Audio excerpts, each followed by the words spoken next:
கேள்வி ஒன்றாக இருந்தாலும் பதில் எப்படியா இருக்கும், ஆளுக்கு ஏற்ற மாதிரி மாறுபடும். நேரில் வந்துட்டா என்ன பண்ணிடலாம், எல்லா கேள்வியும் கேட்டு தெளிவாக, அதுக்கு தான் சத் சங்கம். என்னுடைய நோக்கம் எல்லாம் மனிதர்கள் எல்லாம் மகிழ்ச்சியாக இருக்கணும், அவ்வளோதான். ஒரு பெற்றோராக குழந்தைக்கான தேவையை எவ்வாறு உருவாக்குவது? காலம் மாறிச்சு, காலம் மாறிச்சு. தந்தை சொல்மிக்க மந்திரம் இல்லை. அது தந்தை தாய்னா அது உடம்பை சொன்னாங்கன்றது நான் இப்போ சொன்னுக்கிறேன் இந்த காலத்துக்கு ஏற்ற மாதிரி. ஆனால் அதை வேறு மாதிரியே ஒத்துக்குன்னு செஞ்சவங்களாம் இருக்கிறாங்க. அந்த காலத்தில் அப்பா சொன்னால் கம்முனே செய்யணும் அப்படி தானே மாதிரி இருப்பாங்க. இந்த காலத்தில் இருக்கவும் கூடாது. வரோம் என்ன திடீர்னு பெல்ட் அடிக்கிறேன்னா உண்மை, அது உண்மை அதாங்க. அப்பா 5வது படிச்சுக்கிறாரு, நான் 10வது படிச்சுக்கிறேன். யார் சொல்கிறது கேட்கண்ணா? அப்பாவுக்கு தெரியாது பூமி உருண்டுன்ட்டு, தெரியும். கல் எந்த காலத்துல எழுந்து பேசிச்சா?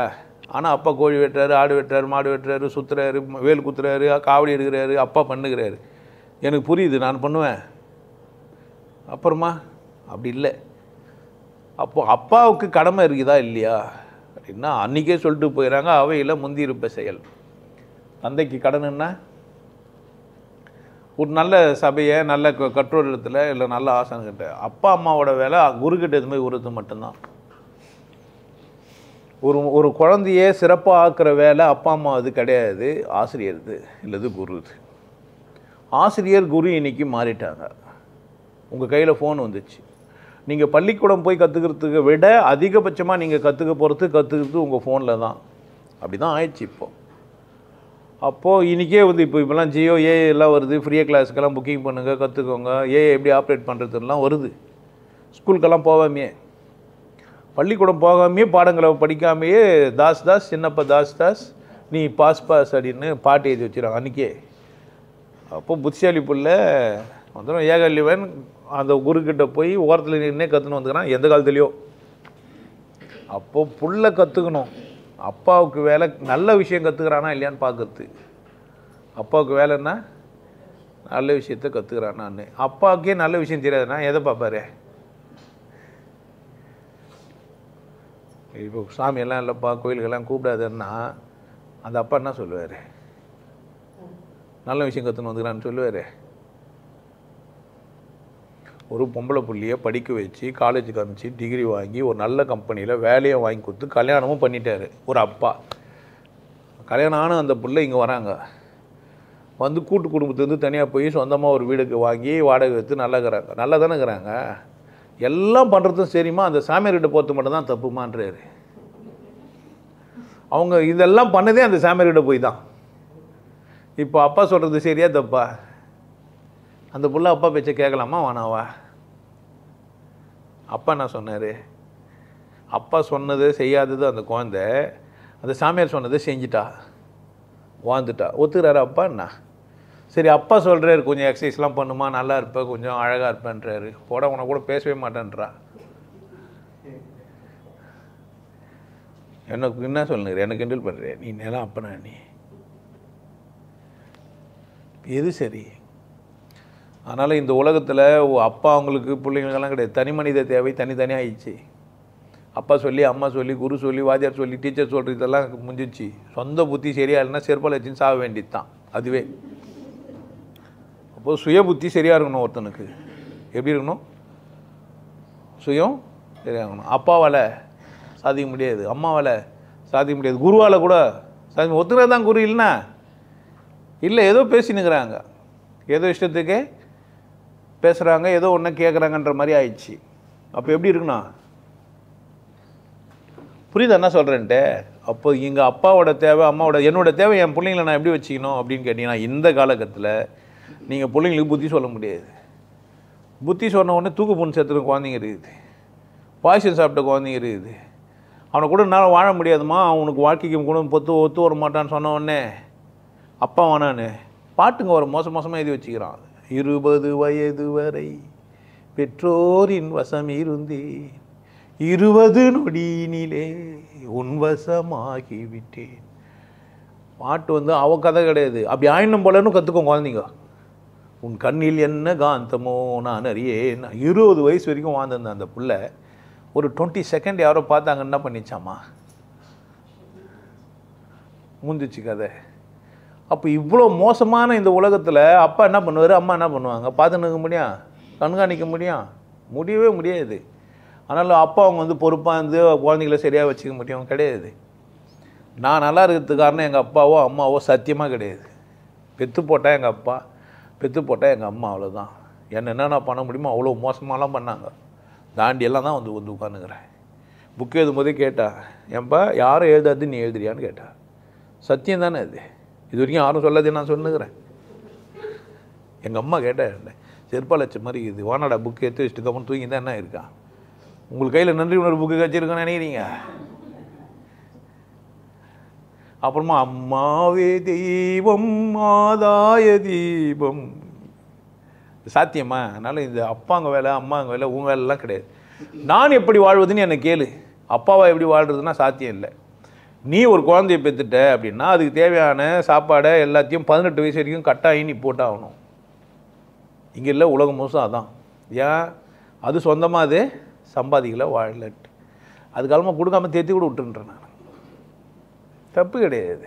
போயிச்சா கேட்டியே போகணும். நீ தான் பொறுப்பாக பின்னாடி போய் இது சாப்பிடுதா இல்லையா பார்க்குதா என்ன பார்த்துன்னா வாழ்க்கை முடிஞ்சிச்சு, உன் கதை அவள் தான். வேலை அது இல்லை. நான் சொல்கிறது சத்தியம். உங்களுக்கு புரியாமல் இருக்கலாம், வெறுப்பாக கூட இருக்கலாம். இதெல்லாம் இவர் செய்கிறாரான்னு கூட நீங்கள் கேட்கலாம். என்ன எனக்கு முடியுது நான் செய்கிறேன், முடியலாம் செய்ய மாட்டேன். முடியலாம் சத்தியமாக நான் செய்ய மாட்டேன். அப்போ எனக்கு இருக்குது நான் கொடுக்கணே தவிர இல்லைன்னா என்ன பண்ணிக்க மாட்டேன். நான் கொடுக்க மாட்டேன். எங்கள் அப்பா எனக்கு 10 ரூபா கொடுக்குறாருன்னா நான் 20 ரூபா சம்பாதிக்கிறதுக்கு கெட்டிக்கார தரணுமா, அந்த 10 ரூபாயிலே வாழ்கிறதுக்கு கெட்டிக்கார தரணுமா? எது சரி சொல்லுங்களேன்? புரியுதா என்ன சொன்னேன்? ஒருத்தர் எனக்கு 10 ரூபா கொடுக்குறாங்க, யாரோ ஒருத்தர், அப்பா இல்லை, அண்ணோ தம்பியோ மாமாவோ எங்கேயோ கிடையாது. எனக்கு 10 ரூபாய்க்குள்ளே வாழ்வா, 10 ரூபாயே பெருசாக்குவா.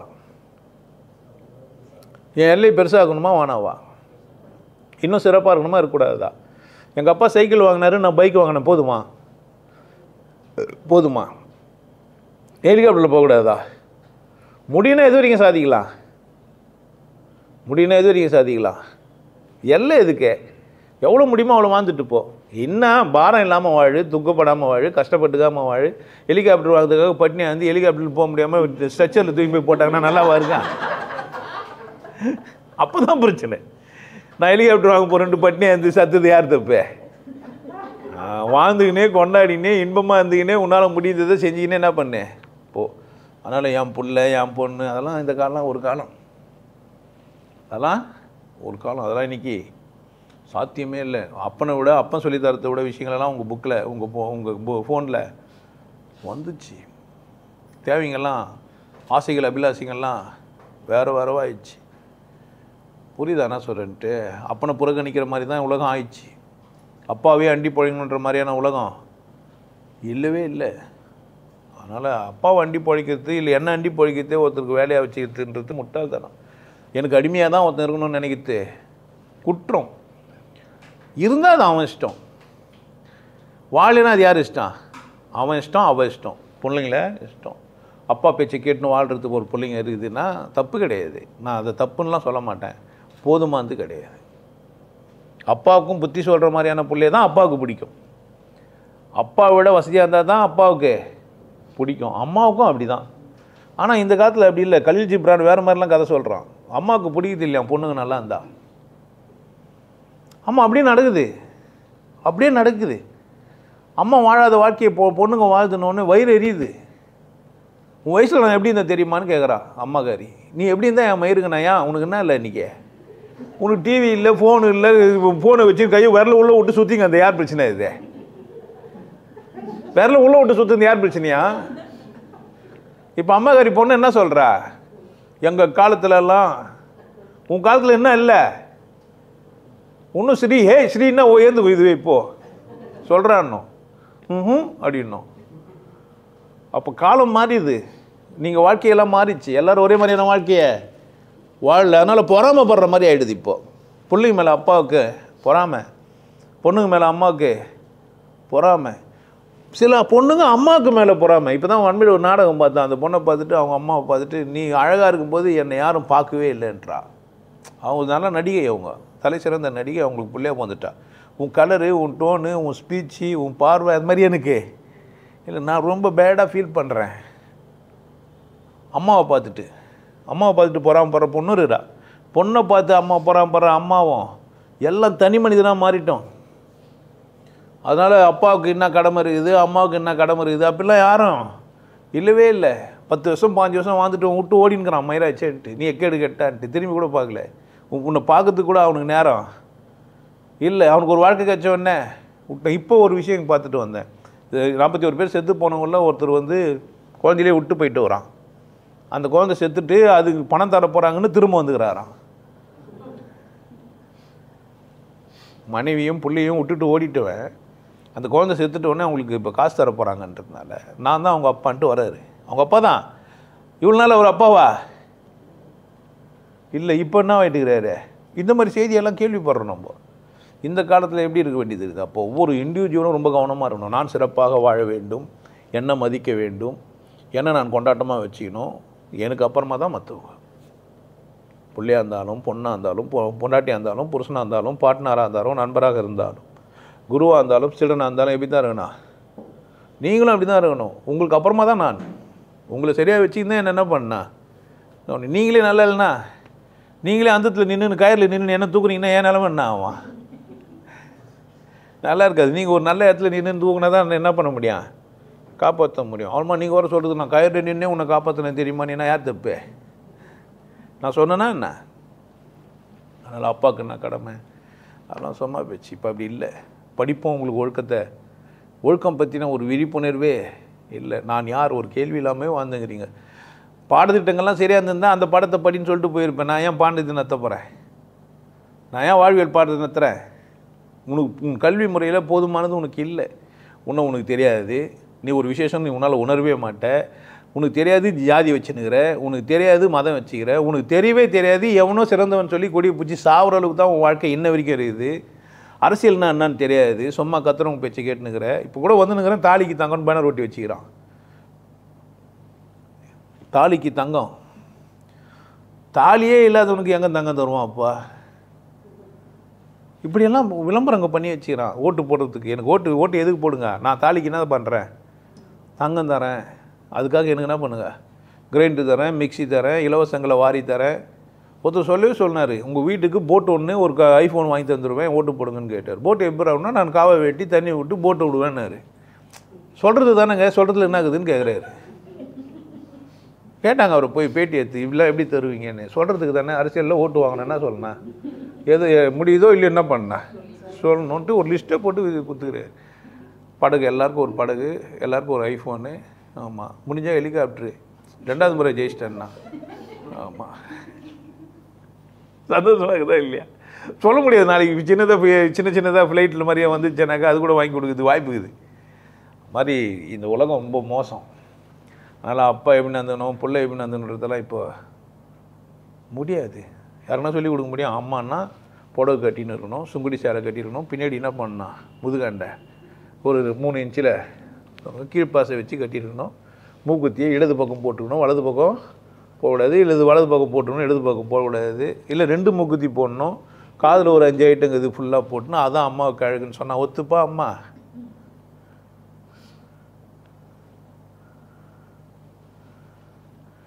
வீட்டில் எந்த பெண் குழந்தைங்க பாப்பான்னுங்கிறாங்க, அது பீப்பாவாயிட்டுக்குது. ஆனால் கூட என்ன தான் பாப்பாவா பீப்பாவா? ஒன்று ஜோர்தலை, டம்ளரு, பென்சில்லாம் இருக்கும் வீட்டில். சில வீட்டுங்களில் பென்சில் இருக்குது. 1 இட்லி சாப்பிட்லாமா, 1/2 இட்லி சாப்பிட்லாமா, 1/4 இட்லி சாப்பிட்லாமா, இல்லை 4 நாளைக்கு ஒரு முறை சாப்பிட்லாமா, இல்லை சாப்பிட்டதை வீட்டுன்னு போய் வாயில் உள்ளே விட்டு வாந்தி எடுத்துடலாமா? அது மாதிரி டிசைனாக இருக்கிறாளுங்க. யாருக்கு எதை சொல்லிக் கொடுக்க முடியும்? யாருன்னா புத்தி சொல்ல முடியும்? அப்போ நீ வந்து பேசிக்கிறேன்னா சும்மா இலவசமாக இருக்குது, நீங்களும் ஜாலியாக இருக்குதுன்னு வந்துக்கிறீங்க தானே. இப்படியும் பேசினிருப்போம். சும்மா போகிறவங்கள என்ன பண்ணுறது, நம்ம வந்து உட்காந்துமேன்னு கூட பார்த்துனுக்கலாம் யாருன்னா. அதனால் அப்பாவுக்கு இது, அம்மாவுக்கு இது, அந்த காலத்தில் கடன்லாம் இருந்தது இல்லை, அப்படிலாம் கிடையாது. நீங்கள் உங்களை சந்தோஷமாக வழிநடத்த வேண்டியது யார்? இது அப்பாக்கா, பொண்ணுக்கா, இல்லை பிள்ளைக்கா, புருஷனுக்கா, பார்ட்னருக்கா? இண்டிவிஜுவலுக்கு மட்டும்தான் புத்தி சொல்ல முடியும். அப்பாவா எப்படி இரு, மீசை முறிக்கணுங்கணுமா மீசை இல்லாமல் இருக்கணுமா? ஒருத்தர் சொல்லிட்டான், குழந்தை தூக்கி மொத்தம் குத்துந்துக்கிறான், அந்த குழந்தை மீசை குத்துதுன்னு ஒரு மாதிரி ஆகிட்டுக்கிறான். அப்போ எட்டு தான் மீசை. ஆமாம், அந்த குழந்தை 12 வயசு தோத்து, நீ மீசை மற்ற மாதிரி வச்சுக்காமக்கிறிய, உனக்கு அசியமாக இருந்து எத்ததே யாரால தான் அந்த சனின்னு குத்துதுன்னு தான் எடுத்தாங்க. இப்போ என்ன சொல்லுது அதுவே? எங்கள் வீட்டு ஆட்டோ டிரைவர் இருந்து குழந்தைய அப்பனே ஏன் சேர்த்து அப்பா இதை போய் கஷ்டப்பட்டு என்ன பண்ணிட்டான், கான்வெண்ட்டில் சேர்த்து விட்டான். அது எல்லாம் மார்வாடிங்க பணக்காரங்க படிக்கிறது. எல்லா அப்பா, எங்கள் அப்பா அந்த பிஸ்னஸ் பண்ணுறாரு, எங்கள் அப்பா எங்கே இருக்கிறாரு, எங்கள் அப்பா துபாயில் இருக்கிறாரு, எங்கள் அப்பா கோயத்தில் இருக்கிறாருன்னுக்குதுங்க. அப்பா வந்து ஆட்டோவில் விட்ட உடனே இது யார்? எங்கள் ஆட்டோக்காரரு. உங்கள் அப்பா எங்கள் அப்பா லண்டனில் இருக்கிறாரு. என்னத்தை சொல்ல முடியும்? அவன் என்ன சொல்லுவான், ஆட்டோக்கு லண்டன்னு பேர் வச்சிடலாம். அதனால் இந்த காலத்தில் என்ன பண்ண முடியாது. உங்களுக்கு சுற்றி சுற்றி தகவல்களும் மெசேஜும் வந்துனே இருக்குது. எப்படின்னா நீங்கள் எப்படி அறிவாளியாவோ இல்லை இது தகவலையோ பெற்றுறீங்க. அதனால் அப்பாவையும் அம்மாவையும் முட்டாளாக பார்க்குறது சகஜமாகிடுச்சு, சரியாகவும் ஆயிடுச்சு. தப்புன்னு சொல்ல முடியாது. நியாயம் தானே? குழந்தைங்கிட்ட தானே குத்தி இந்த கேமை டவுன்லோட் பண்ணி கொடுன்றான். அப்படித்தானே? ஏன் இவருக்கு என்ன பண்ண தெரில? பண்ண முடியலையே, தெரியலையே, என்ன பண்ணுறது? பேஸ் ஐடி என்னன்னே தெரியாமல் வாழ்ந்துனுங்கிறான். ஃபோனில் இருக்கிற எல்லா ஃபீச்சருமா யூஸ் பண்ண முடியுதே. பிறந்த குழந்தை ஃபோனை எடுத்து ஆன் பண்ணிச்சு.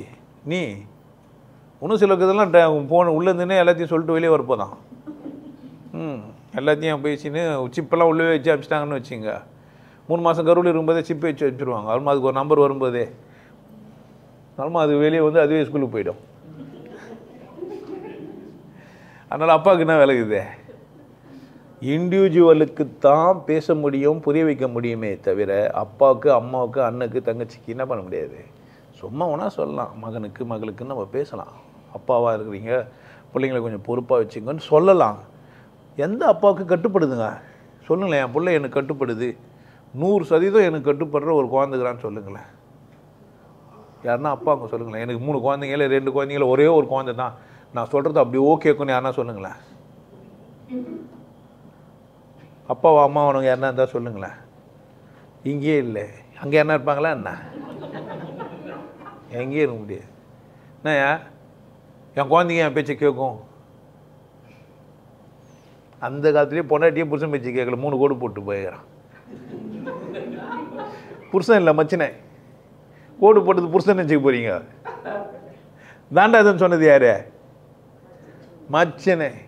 அதுக்கே அந்த அக்கா தாண்டிட்டாங்கன்றாங்க. புரியுது என்ன சொல்கிறேன்ட்டு? அதுக்கெல்லாம் பின்னாடி ஏதோ ஒரு கதை வச்சுன்னுக்கிறான். தயவு செய்து அப்பா என்ன பண்ணோம் அம்மா என்ன பண்ணணும்னு மட்டும் யோசிக்காதீங்க. நான் என்ன பண்ணேன்னு கேளுங்க. கேட்டால் என்கிட்ட என்ன இருக்குது? நான் இந்த பூமியில் போந்துட்டு என்ன பண்ணால் சந்தோஷமாக இரு, கொண்டாட்டமாக இரு, உங்களுக்கு முடிஞ்சதை மற்றவங்களுக்கு செய். அது பொண்ணுக்கோ பிள்ளைக்கோ அப்பனுக்கு இருந்தாலும் யாருக்குமே முடிஞ்சதை என்ன பண்ணேன் சரி. முடிஞ்சவன் செஞ்சுங்கிறான், முடியாதுன்னா அவங்ககிட்ட சொல்லு. அவங்களாம் முடிஞ்சவங்க செய்வாங்க, என்ன பண்ண முடியாது? முடியாதுன்னு சொல்லு. என்ன பிரச்சனை? கடன் வாங்கி கொடுத்துட்டு இல்லை கஷ்டப்பட்டு கொடுத்துட்டு ரொம்ப துன்பப்பட்டு கொடுத்துட்டு என்ன பண்ணுகிற? நஷ்டமாயிட்டேன்னு வர சொல்லுங்கிற? இல்லை தகுதியை மீறி எடுத்து போய் காலேஜில் எடுத்து போய் பணத்தை கட்டு வந்த, நிலத்தை விற்றுட்டு வந்த, நிலமும் போச்சு படிப்பும் போச்சு, நீ என்ன பண்ணுகிற? இப்போ எத்தனை அப்பாங்க கஷ்டப்பட்டுனுக்குறாங்க, வாழ்க்கையே போயிடுச்சு. அதனால் உன் வாழ்க்கை யார் கையில்? உன் வாழ்க்கை உன் கையில். பிள்ளைங்க கிட்டலாம் இல்லை, புள்ள வாழ்க்கை யார் கையில்? அவரவர் வாழ்க்கை அவரவர் கையில். ஆமாம், அவங்க கையில் என்ன இருக்குது? நம்ம காமிச்சா தானே பார்க்கவே முடியும். அதனால் இந்த மாதிரி இந்த கேள்வி வேணாம். நான் அப்பாவா, நான் என் பிள்ளைங்களுக்கு தேவைங்களெல்லாம் என்ன பண்ணுறது? நீ தேவையெல்லாம் பண்ணால் இதை அப்பா பண்ணாருன்னு அது உட்காந்துருக்கும். அவ்வளோமா பிள்ளைய வந்து அப்பாவை அனுப்பிவிடும். என்னன்ட்டு பைக்கு ரிப்பேர் பண்ணுவா, பஞ்சர் போட்டுவா, பால் வாங்கினுவா, ரிட்டையர்ட் ஆகிட்டா சும்மா தானே ரேஷன் கடைக்கு போயிட்டு வா. சொல்லுவாங்களா சொல்ல மாட்டாங்களா? உங்களுக்கு எல்லாருக்கும் ஒரு விஷயம் சொல்கிறேன். ஆனந்த வாழ்வு அப்படின்ற ஒரு கோர்ஸ் யூடியூப்பில் போட்டு வச்சு, ஹாப்பி லைஃப் கோர்ஸ்.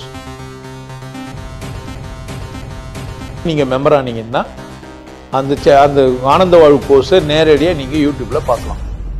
கட்டிட்டு நீங்கள் ஃபேமிலியாக டிவியில் போட்டுனா பண்ணலாம். எல்லாரும் ஃபேமிலியாக போட்டு பார்க்கலாம். ஒருத்தர் தான் சப்ஸ்கிரைப் பண்ணீங்க, 5 பேர் 6 பேர் என்ன பண்ணலாம்? நீங்கள் அதை பார்க்கலாம். வாய்ப்பு பயன்படுத்திக்க பாருங்க. நல்லா இருங்க, சிறப்பாக இருங்க, கொண்டாட்டமாக இருங்க. உங்களை நீங்கள் மதிப்பு மிகுந்தவராக மாற்றுறது உங்கள் கையில் தான் இருக்குது. நல்லா இருங்க. நான் ஒரு வாய்ப்பு என்னை பயன்படுத்திக்கலாம். நல்லது.